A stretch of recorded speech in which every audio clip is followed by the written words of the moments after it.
अब आप इंटरनेशनली देखें कि 24 तारीख को अभी लिस्ट भेजी है हमारे जी। रिपोर्टर ने, टिका खान सानी, उन्होंने कि 23 ममालिक में, 23 ममालिक नहीं, ममालिक कम हैं लेकिन मुख्तलिफ वेस्टर्न कंट्रीज में 23 जगह पे मुजाहरे हो रहे हैं 24 को। अच्छा।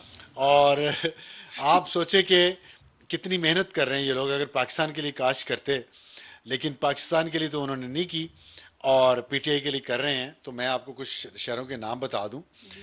कि लंदन यूके में 10 डाउनिंग स्ट्रीट के ओ। सामने, जो वहाँ के बरतानवी वज़ीर आज़म का जो ऑफिस है जी। उसके सामने मुजाहरा होगा। ओके।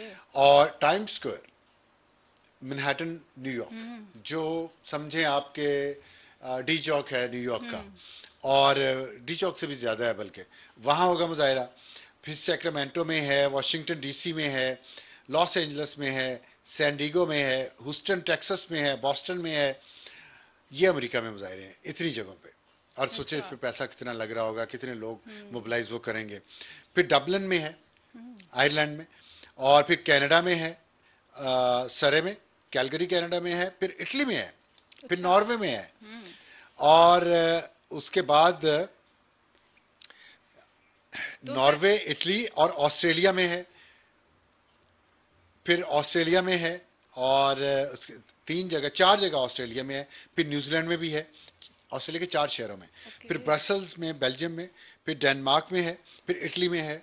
फिर Spain, Holland, Japan, Germany, France. फिर नॉर्वे में, ग्रीस, स्विट्जरलैंड, साउथ कोरिया। मतलब देखिए आप, तैयारी देखें और रिसोर्सेज देखें और प्लानिंग देखें। हाँ। ये प्लानिंग कोई छोटी मोटी प्लानिंग नहीं है, ना ही छोटी मोटी सियासी जमात ये कर सकती है। तो तो ये जो, सर ये मतलब पाकिस्तान में आप इसको कितना कामयाब होता देख रहे हैं कि इसका क्या होगा?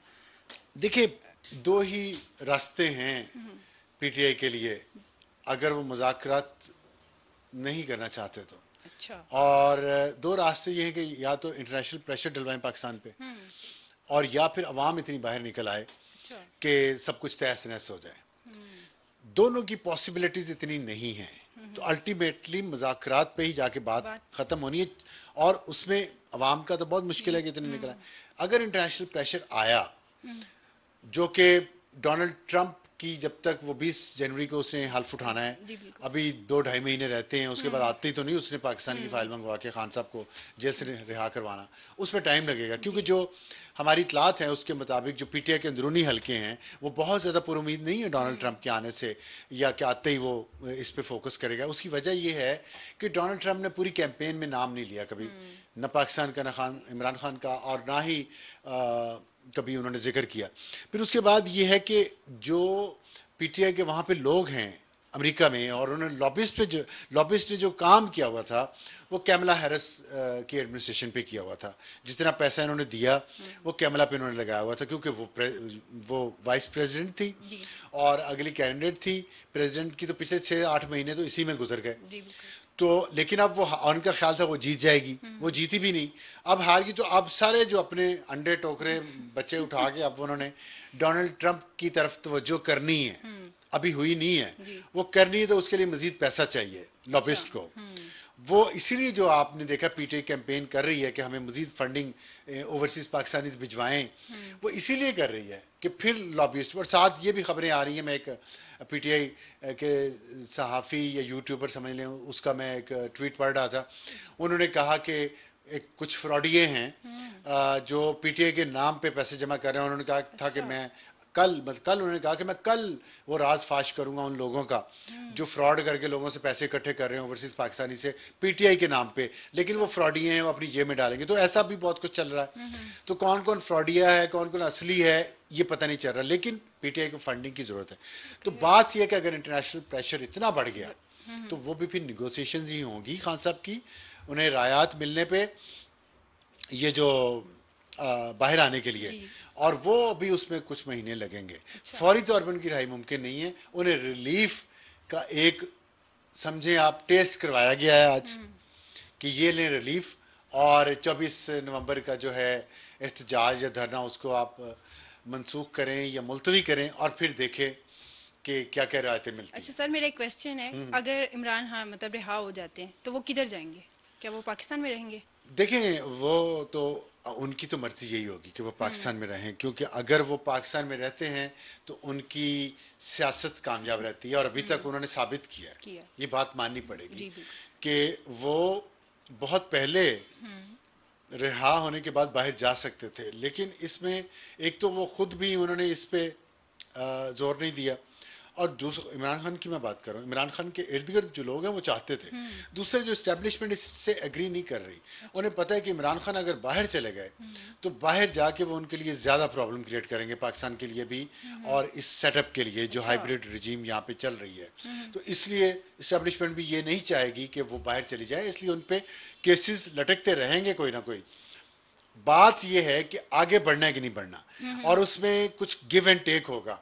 खान साहब कितना गिव करते हैं, कितना टेक करते हैं, ये डिपेंड करता है आने वाले दिनों पे। अगर तो वो इस मौजूदा सेटअप को एक्सेप्ट कर लेते हैं और उनके जो ये है कि हमारा मैंडेट वापस किया जाए, मैंडेट की वापसी के लिए उनको होगा कि जी ये आप ट्राइब्यूनल्स में जाएं, आप अदालती निज़ाम जो हमारा है उसको फॉलो करें और उसके ज़रिए रिलीफ लें। अगर आपकी सीटें और कुछ बनती हैं तो वो ले लें, लेकिन अगर नहीं बनती तो फिर आप इसी गेम पे इसी पे रहे। 26th अमेंडमेंट वापस नहीं होगी अभी तक की जो है सूरत हाल। और उसकी वजह एक ये भी है कि खान साहब के साथ जो उनके छोटे मोटे इत्तेहादी थे वो उनके साथ नहीं है।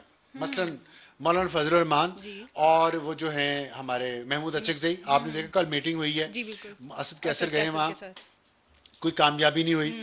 वो महमूद अचकज़ई साहब को चाह रहे थे कि वो आए उनके साथ और इस 24 नवंबर के मुजाहरे में शिरकत करें, या जो मुतालबात रख रही है पीटीआई उस पर बात करें, जिसमें सबसे पहला मुतालबा मैंडेट वापस करें, 26वीं तरमीम को ख़त्म करें और रिहा करें लोगों को। तो अब वो भी नहीं साथ हुआ। फिर मौलाना फजल रहमान को पिछले महीने कहा गया, इस महीने के शुरू में कहा गया कि आप खान साहब से मिलने के लिए जेल जाएं, डाला जेल। वो एक साहब उनका मैसेज लेके आए, पीटीआई के लीडर जो खान साहब को अंदर मिलते हैं रेगुलरली, तो वो मिले खुफिया तरीके से। वो मौलाना फजल रहमान साहब वो बात सुनते ही वो लंदन चले गए, उन्होंने डिले कर दिया उसको। उन्होंने फिर पीटीआई की तरफ से आया कि आप नहीं जाना चाहते तो किसी और को भिजवा दें अपने नुमाइंदे को, तो कामरान मुर्तज़ा का नाम सामने आया। मौलाना फजल रहमान ने वो भी नहीं भिजवाया। अब फिर इन्होंने क्या किया कि जो अली मीन गंडापुर हैं वो मौलाना फजल रहमान के राइवल हैं डेरा इस्माइल खान में, उनके साथ मुखालफत है उनकी सियासी। उन्होंने क्या किया, उन्होंने FIR दर्ज करवा दी मौलाना के बहुत ख़ास आदमी के ख़िलाफ़।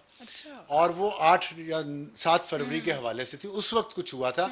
अब आगे 8 महीनों बाद उन्होंने FIR कटवा दी सिर्फ मौलाना को तंग करने के लिए और मौलाना के और पीटीआई के दरमियान फासले क्रिएट करने के लिए। तो ये इस वक्त अली मीन गंडापुर ने जो JUI और PTI के दरमियान फासले पैदा करने को में अपना हिस्सा अदा किया है, वो किस लिए है, वो किसके कहने पे किया। तो अब इसमें यह हुआ है कि जमात इस्लामी ने भी ये कह दिया, तो मौलाना ने भी ये कहा हमें इत्मीनान में नहीं लिया गया 24 नवंबर की तारीख अनाउंस करने से पहले। तो इत्तेहादी नहीं है साथ 24 नवंबर के इशू पे और 26वीं तरमीम को हटाने पे। इसलिए ये मुतालबात जो है ना खान साहब के, उसमें से 1.5 मुतालबा शायद मुमकिन है, 1.5 मुमकिन नहीं है। तो मैंने कहा ना कुछ दो पे होगा, 1.5 में कौन कौन सा है। 26वीं तरमीम खत्म नहीं होगी। जो आपके मैंडेट वापसी की बात है, अदालती तरीका आप अख्तियार कर लें, आपका मिल जाए तो ले लें। तीसरी चीज रिहाई, जिनके खिलाफ केसेस नहीं वर्कर्स की, वो कर दिए जाएंगे।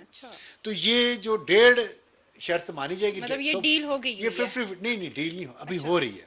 50-50 विन विन सिचुएशन होगी दोनों तरफ के लिए, और इसलिए होगी कि मुल्क की मईशत को बेहतर होना चाहिए। तो ये अभी तक की जो खबरें ये है, कल देखते हैं क्या होता है।